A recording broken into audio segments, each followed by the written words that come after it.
செங்கோல் மீடியா பார்வையாளர்கள் அனைவருக்கும் வணக்கம். தினசரி தமிழகத்தினுடைய தேர்தல் கள நிலவரங்களை நீங்கள் உடனுக்குடன் தெரிந்து கொள்ள விரும்பினால் இந்த எங்களுடைய சேனலை மறக்காமல் சப்ஸ்கிரைப் பண்ணுங்கள். ஸோ தினசரி இன்றைய கள நிலவரங்களை நம்மளுடன் பகிர்ந்து கொள்வதற்காக அரசியல் விமர்சகர் ஸ்ட்ராட்டஜி கன்சல்டன்ட் திரு செந்தில்நாதன் சார் நம்ம கூட இணைந்திருக்கிறார். வணக்கம் சார். வணக்கம். என்னதான் சார் பிரச்சனை? குறிப்பாக திமுகவிற்கும் சவுக்கு சங்கருக்கும் என்னதான் பிரச்சனை நடந்துட்டு இருக்குது? இதில் குறிப்பாக பார்த்தீங்கன்னா சவுக்கு சங்கருடைய செய்தி ஊடகங்களை பதிவேற்றம் செய்த யூடியூப் சேனலுடைய உரிமையாளர்களும் இப்போ மிரட்டப்பட்டு கொண்டிருப்பதாக தகவல்கள் வந்துகிட்டு இருக்குது. என்னதான் இவங்களுக்குள்ள ஒரு பர்சனல் ரிவெஞ்ச் மாதிரி நடந்துட்டு இருக்குது. என்ன இதுக்கெல்லாம் என்னதான் தீர்வு? அதாவது சவுக்கு சங்கருக்கும் திமுகவுக்கும் பங்காளி சண்டைங்களா? பங்காளி சண்டை எப்படி கேட்டீங்கன்னா, சவுக்கு சங்கர் ஆரம்ப காலகட்டங்களில் திமுகவுக்கு சப்போர்ட் பண்ணார். அது உங்களை எத்தனை பேருக்கு தெரியும் தெரியாதுன்னு தெரியல. ஆரம்ப காலகட்டங்களில் திமுகவுக்கு சப்போர்ட் பண்ணார். ஓகே. அதன் பிறகு அவர் திடீர்னு ஒரு நாள் ஞானோதயம் ஏற்பட்டு நம்ம இனிமேல் நம்ம ஒரு நடுநிலையான ஒரு ஊடகமாக செயல்படணும் அப்படின்னு திடீர்னு முடிவெடுத்தார். அதாவது சில நேரங்களில் ஒன்வேல போகிறவங்க ஒன்வே போய்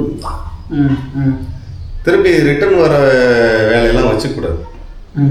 அரசியல் என்பது அது ஒன்வே. அது எத்தனை பேருக்கு தெரியும்னு எனக்கு தெரியல. அரசியல் என்பது ஒன்வே. அரசியல்ல இனிமே நான் வரவே மாட்டேங்க அப்படின்னு சொல்லிட்டு போன பண்ருட்டியாரும் திரும்ப வந்ததை நம்ம பார்த்தோம்.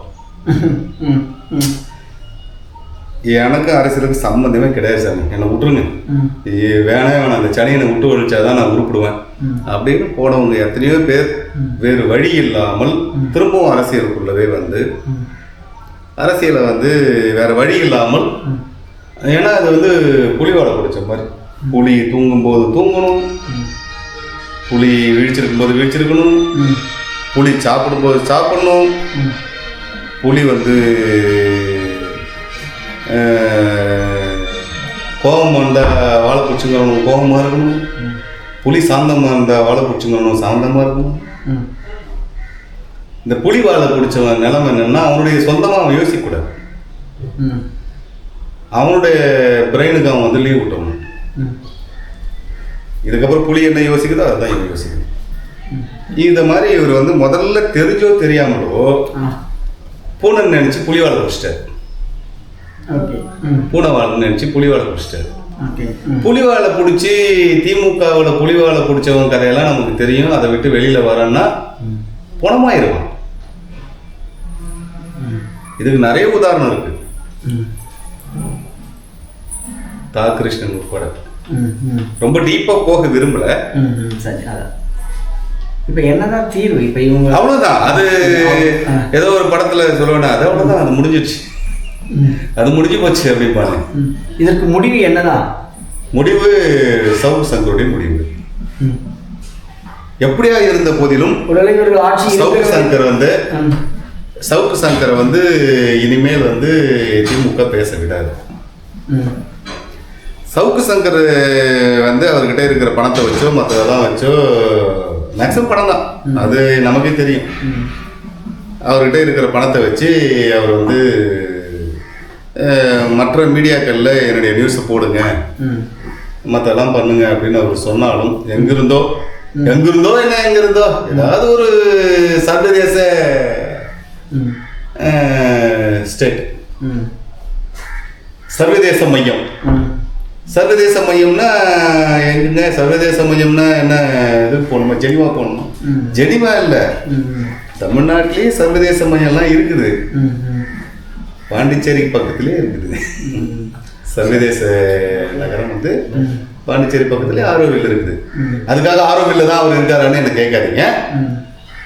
இருக்கலாம், குஜராத்தில் தான் இருக்கணுங்கிற அவசியம் இல்லை. அவரு செய்தி யாரும் போட்டுடக்கூடாது என்பதற்காக நாளைக்கு காலைல போலீஸ் ஆரவு இல்லை, எப்படி இந்த நியூஸ் கிடைச்சதுன்னா நீங்க நைட்டுக்கு ஆரவு இல்லை, ஒரு சர்ச் போடுவோம்.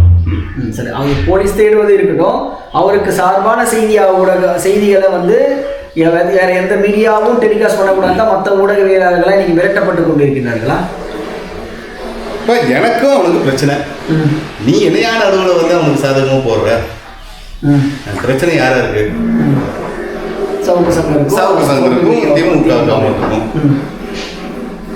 இதை வந்து நாங்கள் ஒரு பெரிய லெவலில் ஒரு ஃபோக்கஸ் பண்ணி சவுக்கு சங்கர் வந்து அவருக்கு தெரிஞ்ச எல்லா டாக்டிக்ஸையும் யூஸ் பண்ணி, ஏன்னா ஆல்ரெடி அவர் போலீஸ் டிபார்ட்மெண்ட்டில் அப்பா சேர்த்து போய் வேலைக்கு போனவர். அவர் ஒன்று யூபிஎஸ்சி எழுதி போல, டிஎன்பிஎஸ்சி எழுதி போல, அப்பா சேர்த்து வேலைக்கு போனவர். அப்பா செத்துனால வேலைக்கு போகக்கூடாதுன்னு நான் சொல்லலை. அப்பா செத்து வேலைக்கு போனவர் சின்ன வயசுலேயே வேலைக்கு போயிட்டாரு, கவர்மெண்ட் வேலைக்கு போயிட்டாரு. அப்படியே கிளரிக்கல் போஸ்ட்லேருந்து கொஞ்சம் கொஞ்சமாக டெவலப் ஆகி அங்கே என்ன போலீஸ் டிபார்ட்மெண்ட் எப்படி வேலை பார்க்கும், போலீஸ் டிபார்ட்மெண்ட்லேருந்து எஸ்பிசிஐடி எப்படி வந்து நியூஸை கேதர் பண்ணி அதை செக்ரிகேட் பண்ணி ஃபில்டர் பண்ணி எடுத்துகிட்டு போயிட்டு மேல் இடத்துக்கு கொடுக்குங்கிற ஒன்றும் அவருக்கு தெரியும். சோர்சஸ் நல்லாவே தெரியும். எஸ்பிசிஐடிக்கான சோர்சஸ் எங்கெங்கேருந்து சோர்சஸ் கிடைக்கும், யார் கொடுப்பாங்க, எப்படி கொடுப்பாங்க, எதை நம்பணும், எதை நம்பக்கூடாது, எல்லா கதையும் தெரியும். அதனால அவர் வந்து ஏற்கனவே வந்து திமுக ஓரியன்டாகவும் சில அரசியல்வாதிகள் ஓரியன்டாகவும் டிபார்ட்மெண்ட்டுக்கு வந்த தகவல்கள் உட்பட அவருக்கு பர்சனலாக தான் வந்து இன்ஃபார்மர்னு தெரியாமலேயே நிறைய இன்ஃபார்மர்களை உருவாக்கி அவங்களுக்கு முன்னுரிமை கொடுக்குற மாதிரியான விஷயங்களை பண்ணி அவர் நியூஸை கேதர் பண்ணி வச்சுக்கிட்டார். இப்போ வந்து திமுகவுடைய அந்த பயம் என்னன்னா, ஜெயிக்கா காட்டி கூட பரவாயில்ல, பேரை கெடுத்து விட்டா என்ன பண்றது? பேரை கெடுக்கிறதுக்கான பிறகு மிக மணி அடிக்கும். பேரை கெடுக்கிறதுக்கான அத்தனை விஷயங்களும் சவுக்கிட்டே இருக்கு. ஆமா, அதனால இதை வந்து முன்னாடியே போட்ட ஆரிய சோறு பழஞ்சோறு ஆயிரும்னு இந்த கடைசி நேரத்துல சர்க்கார் படத்துல போட்ட மாதிரி போடலான்னு அவரு வச்சிருக்காரு.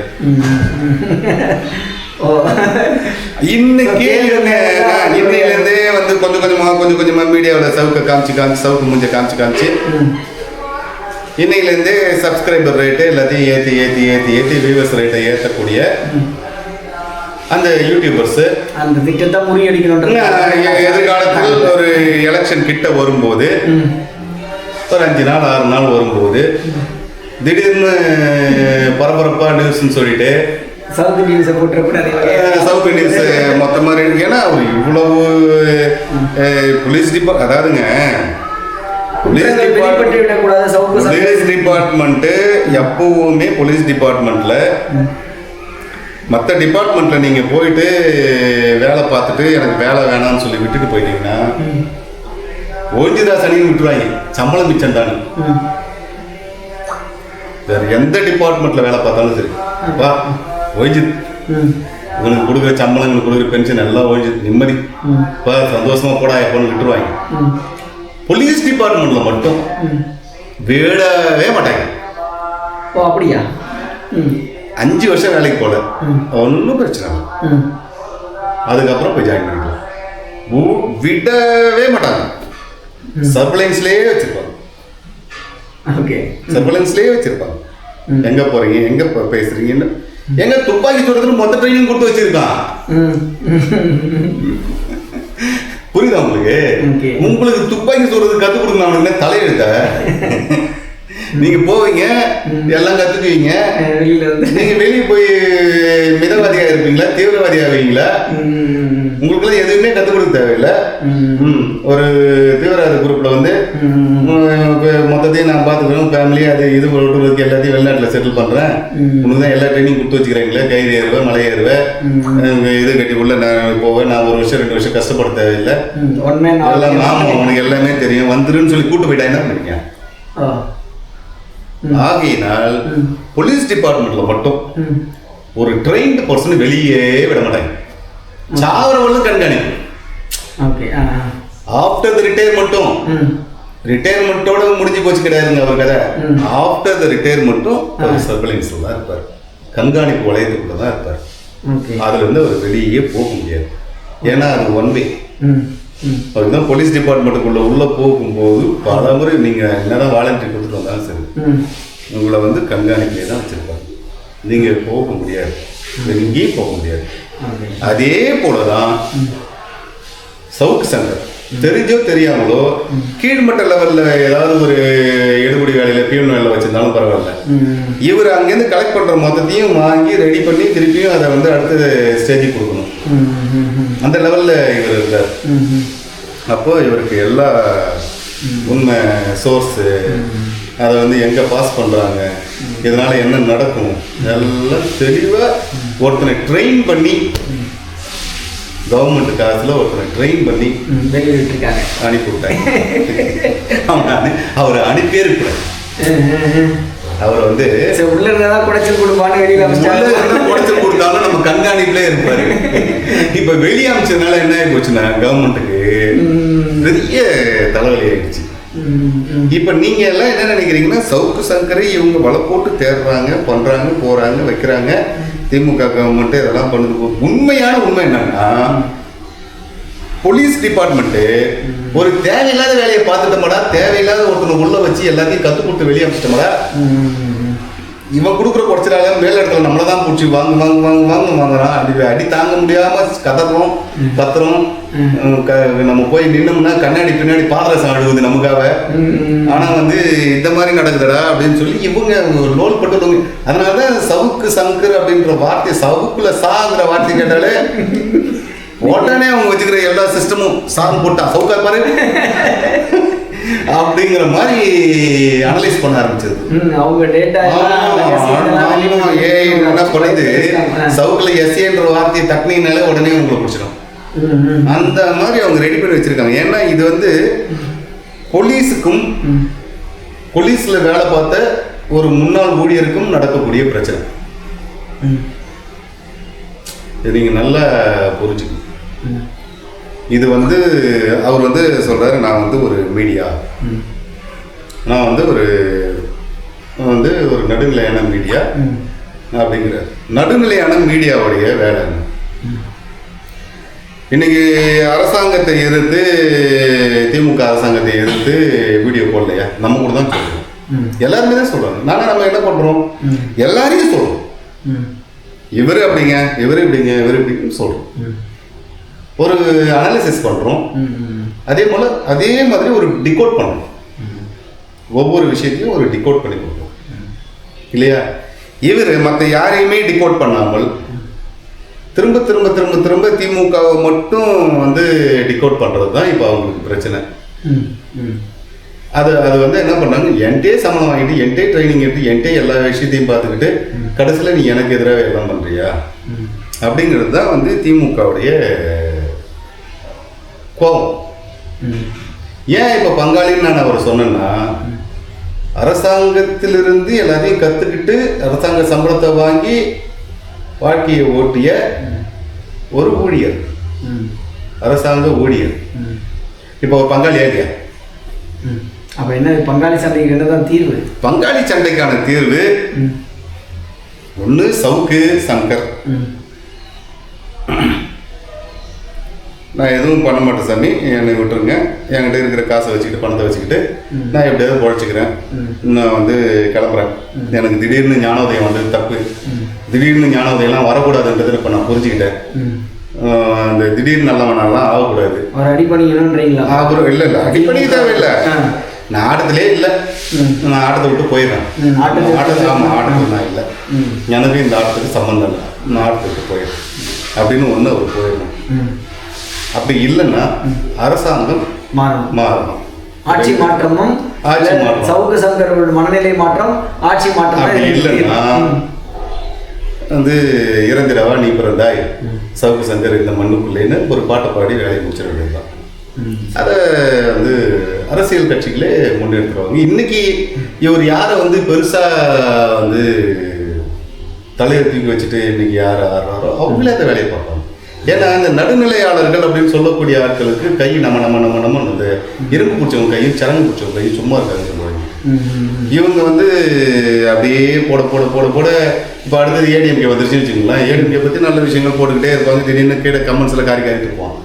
டேய் இதெல்லாம் நடக்குது நீ நடா, நீ எல்லாம் ஒரு ஆளாடா, நீ போடாடா, அப்படியே இப்படியாடா, மண்டையில் மூலகுதடா, அதுக்கு தடா, முடிக்குதடான்னு ஏதாவது கேட்க ஆரம்பித்த உடனே சரி கொஞ்சமாக அவங்கள பற்றி ஏதாவது நியூஸ் போடலாம்னு போட ஆரம்பிப்பாங்க.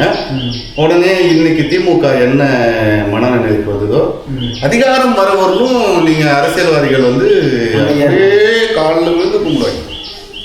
அதிகாரம் வந்த பிறகு யார் நீ? முதல் நாள் தான் நம்ம கூட வந்து சாப்பிட்ருப்பான். மறுநாளே யார் நீ எங்கே பார்த்த மாதிரி இருக்கும்பான். முதல் நாள் 1 மணி நேரம் உங்க கூட உட்காந்து சாப்பிட்ருப்பான். அரசியல்வாதிகள் எப்போதும் அப்படிதான். மறுநாள் காலைல போனீங்கன்னா என்னைக்கோ பார்த்த மாதிரி பார்ப்போம். இது அரசியல்வாதிகளுடைய இயல்பு குணம். ஸோ பொறுத்திருந்து பார்ப்போம் சார். ஸோ இப்போ ஒன்று ஆட்சி மாற்றம் நடைபெறுகின்றதா, இல்லை சவுக்கு மீடியாவுடைய அவர்களுடைய மனநிலையில் மாற்றம் ஏற்படுகிறதா என்பதை. சவுக்கு மீடியான்னு ஒரு மீடியா இப்போ வந்து ஃபங்க்ஷன்ல இல்லை. ஃபங்க்ஷன்ல இல்லை. ஆனால் அவர் என்ன பண்றாரு, தன்னுடைய பலத்தை வச்சு மற்ற மீடியாக்கள்ல போட வைக்கிறாரு. அதனால ஒரு 13 பேரை கூப்பிட்டு விசாரிக்கிறாங்க. எங்கேருந்துப்பா உனக்கு வீடியோலாம் வந்துச்சு, யாருப்பா கொடுத்தாங்க. அதுவும் அரசியல் தேர்தல் நடக்கக்கூடிய இந்த நேரத்தில் சவுக்கு சங்கருடைய தகவல்கள் வெளிவந்துடக் கூடாது என்கின்ற அந்த ஒரு முன்னெச்சரிக்கை நடவடிக்கையாக தான் இப்போ மற்ற மீடியாக்கள்லாம் இப்போ மிரட்டிட்டு சம்மன் அமைச்சிட்டு இருக்கிறாங்களோ. ராணுவ ரகசியம் சாமி, ராணுவ ரகசியம் போல இது வந்து ஒரு அரசாங்க ரகசியம். புரியுதா உங்களுக்கு? அவருக்கு சோர்ஸ் எங்கேருந்து கிடைக்குதுன்னு எல்லாத்தையும் தெளிவாக கேதர் பண்ணி வச்சுக்கிட்டாரு. அவங்க ஊடகவியலாளர்கள் இந்த மிரட்டலுக்கு பயந்துருவாங்களா? அவருடைய கருத்து சொன்னது கழுத்தை நெரிக்க முயற்சி. அதாவது சாணக்கியர் வந்து ஒன்று சொல்லுவார். என்ன சொல்லுவாருன்னா, உன்னுடைய எதிரியை நீ அடிக்கணும்னு முடிவு பண்ணினா உன் எதிரி அடிக்காது. இது என்னடா புதுசா சொல்லுவாரு. உன் எதிரியோட ஃப்ரெண்ட் இருப்பான் பாரு, அவனை உன் ஃப்ரெண்டை வச்சு அடி. அப்புறம் ஏன்னா என் ஃப்ரெண்ட் அடிக்கிறேன்னு அவன் வருவான், அந்த நேரம் அவனை சேர்த்து வச்சு. இது சாணக்கியர் சொல்லுவார். சாணக்கியர் நிறைய சொல்லியிருக்காரு. அதில் இது ஒரு %. அதனால தான் இப்போ அவருக்கு துணை போகிற மீடியாக்கள் எல்லாரையுமே இன்னைக்கு வந்து ஓன் பண்ணிட்டு இருக்கிறாங்க. ஆமாம். அதனால வந்து இன்றைய நிலையில் நம்ம வந்து சவுக்கு சங்கர் அவர் 3 ஆப்ஷன் தான் அவர்கிட்ட இருக்கு. ஒன்று ஃபீல்டை விட்டு வெளியேறிடுது, அப்படி இல்லைன்னா வந்து ஆட்சி மாற்றம் ஏற்படும் வரை அமைதியாக இருக்கிறது, அப்படி இல்லைன்னா செத்து போயிடுது. வேறு எந்த 3 ஆப்ஷன் தவிர வேறு வழி கிடையாது. அவர் செத்து போகிறதுக்கான வழி அவர் தேட தேவையில்லை. அவங்க ஏற்கனவே பிளான்டு. என்னடா இவர் இப்படி ஓப்பனாக சொல்கிறாருன்னு கேட்காதீங்க. நம்ம எவ்வளோ காலமாக அரசியலில் பார்த்துட்டு இருக்கோம், நமக்கு தெரியும். ஒவ்வொரு கட்சியிலேருந்தும் பணத்தை வாங்கி வச்சவங்க திருப்பி மிகப்பெரிய அச்சுறுத்தல்கள்லாம் கொடுக்கப்பட்ட நம்ம எல்லாருமே தெரிஞ்ச விஷயங்கள் தான். அது பினாமிஸ், எவ்வளோ பினாமிஸ் செத்து போயிருக்காங்க, ஆள் தெரியாமல் செத்து போனதெல்லாம் நமக்கு தெரியும். அதனால வந்து பொறுத்திருந்து பார்ப்போம் சார். என்னதான் சவுக்கு சங்கருக்கும் திமுகவிற்குமான தீர்வு என்பதனை நாம் பொறுத்திருந்து தான் பார்க்க வேண்டும். ஊடகவியலாளர் அனைவரும் நாம் ஒற்றுமையுடன் இருப்போம் என்பதை இந்த நேரத்தில் கூறிக்கொள்கின்றோம். ரொம்ப நன்றி சார், தகவல்களை பகிர்ந்தமைக்கு மிக்க நன்றி. ஊடக பார்வையாளர் அனைவரும் தொடர்ந்து எங்களுடைய தகவல்களை தெரிந்து கொள்ள எங்களுடைய செங்கோல் மீடியா சேனலை மறக்காம சப்ஸ்கிரைப் பண்ணுங்க. நன்றி.